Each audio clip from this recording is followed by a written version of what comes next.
Hello hi అండి. ఈరోజు మాకు లంచ్లోకి కాకరకాయ కర్రీ చేస్తున్నానండి. తెల్ల కాకరకాయలు ఇవి చాలా బాగుంటాయండి. దానికోసమని నేను కళాయిలో ఆయిల్ వేసి ఆవాలు, జీలకర్ర, ఉల్లిపాయలు, పచ్చిమిరపకాయలు, కొంచెం కరివేపాకు, అల్లం వెల్లుల్లి పేస్టు, ధనియాల పొడి ఇవన్నీ వేసి అవి వేగాక కాకరకాయ ముక్కలు వేసానండి. అందులో వేసి కలిపేసి అందులోనే కొంచెం సాల్ట్ వేసి కలిపి పెట్టాను. ఇలాగా సాల్ట్ చక్కగా కలిపేసేసి కాసేపు మగ్గనిస్తే చక్కగా మగ్గిపోతాయండి కాకరకాయలు. తర్వాత దాంట్లోకి సరిపడా మనం కారం వేస్తున్నాను. కారం వేసి చక్కగా కలిపేసేసి మూత పెట్టేసుకోవాలి. కాసేపట్లో కారం కూడా ముక్కలు చక్కగా పట్టి చక్కగా ఉడికిపోతాయి. ఈ కాకరకాయ కర్రీ చాలామంది చేదు పోవడం కోసమని చింతపండు వేసి అవి వేసి ఆ చేదంతా పిండేసేసి అలా చేస్తారండి. అలా మంచిది కాదు.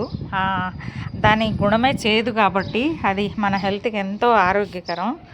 షుగర్ పేషెంట్స్కి చాలా మంచిది. చూడండి, కారం వేశాక చక్కగా మగ్గిపోయింది కర్రీ. చూడండి, చాలా బాగుంటుందండి కాకరకాయ కర్రీ. టమాటాలు వేసి చేసుకోవచ్చు, పొట్టిగానైనా చేసుకోవచ్చు. చివరిగా నేను కొత్తిమీర వేసాను. కొత్తిమీర వేసి కలిపేసేసి మూత పెట్టేసి కాసేపు ఉంచేయాలి. చక్కగా మగ్గిపోతుంది. చాలా టేస్టీగా ఉంటుంది కర్రీ. చూడండి, కర్రీ రెడీ అయిపోయింది.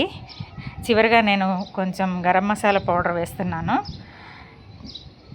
అది వేసి కలిపేస్తే కర్రీ రెడీ అండి. ఈ వీడియో మీకు నచ్చితే లైక్ చేయండి, సబ్స్క్రైబ్ చేసుకోండి, నన్ను సపోర్ట్ చేయండి. కొత్తగా చూసేవాళ్ళు ఎవరైనా ఉంటే ప్లీజ్ లైక్ అండ్ సబ్స్క్రైబ్.